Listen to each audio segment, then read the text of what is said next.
Welcome back to Cinephellas. I am Kevin, and I'd like to talk about Margot Robbie for a second. Margot Robbie is one of my Hollywood crushes.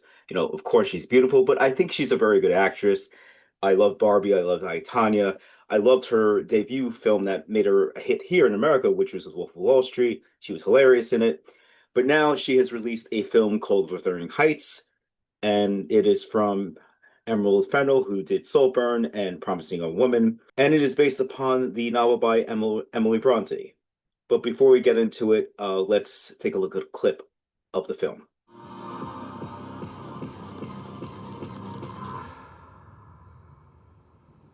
Do you want me to stop?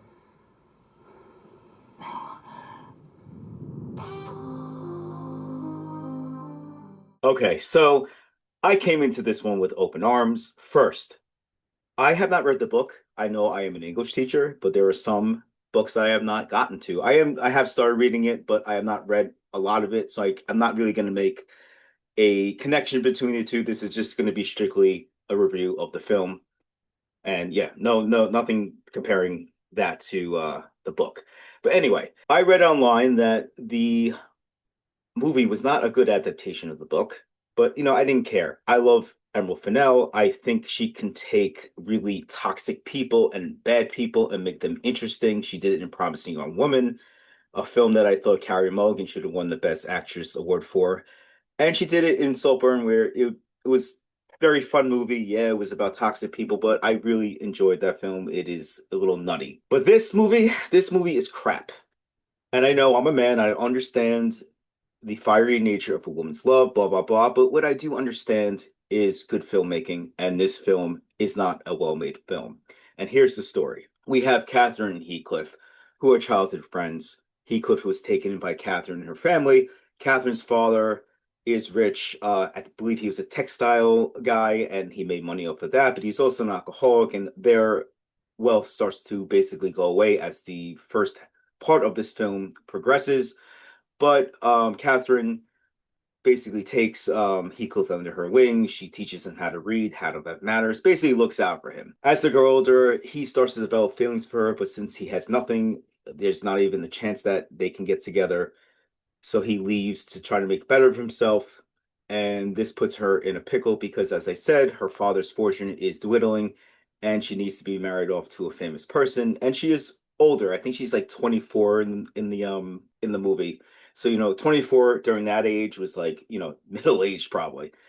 So that is where Edgar Linton comes in, who wants to take her in, wants to fall in love with her, wants to start a family. But then Heathcliff comes back, and Heathcliff now has money. He is handsome. He is cleaned up, and of course, those old feelings between the two come back, and that's where this toxic relationship basically starts. Now, as I said, Fennel has a very good knack making toxic people bad, but here they're not interesting. I did not care about Heathcliff. I did not care about Catherine. And I like these two actors. Obviously I sung the praises of Margot Robbie in the beginning of this review, but I like Elordi.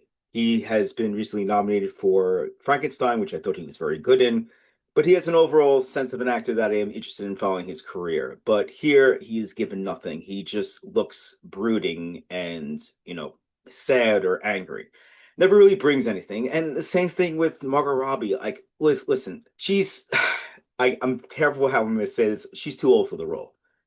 It's not that she's not beautiful. She's still beautiful in her 30s, but this seems like a role that would be catered to someone who is actually the age of the character, which is like mid 20s. Like, she just has a mature sense to her that doesn't sell the character, and I didn't really buy it. And this thing was sold to be like a 50 Shades of Grey type thing where, you're going to walk out and you're going to be shocked about what they do to each other's section. There are a few scenes, and, they're not the only characters getting down, but there are a few scenes of that. But overall, I just thought this was kind of tame and vanilla and boring. If you're going to try to sell this, like being a 50 Shades of Grey type thing, like, you better bring that. And I didn't really feel that in this film. And listen, I didn't like 50 Shades of Grey. I thought it was a bad movie, but those select scenes with Dakota Johnson and I forgot the other guy's name, they had spice to them. This movie has no spice to it. It is very vanilla and boring. Also, I will give credit where credit is due. the look of the film is amazing. We're living in a current time with movies where everything is CGI, backgrounds, and nothing looks real. Everything just has the same bland looking shit to it. Linus Sandgren is the cinematographer, and he is the reason I sat through this film. I will never walk out of the film. I'll never do it, but he kept me engaged. The look of the film is beautiful. It is reminiscent of those old romance novels you would see at a supermarket or a bookstore. Usually it would have Fabio on it. The colors just pop from those novels and encouraged women to buy those novels. And I have to say, his work is beautiful. The lighting is beautiful. The sets are beautiful. Everything visually about this movie is incredible. That part of this vision that Emerald Fennell gives us is solid. And it is a shame that what is behind those visuals doesn't measure up to what Sangren has given us. I noticed that as the time went by with this movie, because I remember it being announced that, oh, she's going to make Wuthering Heights. The quotations for and after, the two-word title, and okay, she's going to make something of her own. She'll take the basis of the novel, which I've not read, and maybe she'll make something interesting. Nope. It's a try-hard film. It's a try-hard film that tries to make you feel things by doing really insane things, especially in the third act, which is really stupid and really pushes it with the stupidity of this film. Yeah, I did not like this film. You can obviously tell it is not my cup of tea. I'm sure Fennell will be back with an interesting project. Every director has a bump in their resume, and this is definitely hers. And with that, I'm going to give this one 1.5 out of 5. I still love you, Margot. Hair pieces. Did you disagree with me? Are you one of the people who are saying, Kevin, this is an amazing film? Like, I just felt romantic. I felt things I haven't felt before. Or are you agreeing with me saying, oh my God, I didn't want to tell my girlfriend this, but this movie was terrible? Let me know. Let us know. Cinephellas.com, X, Facebook, Instagram, we're everywhere.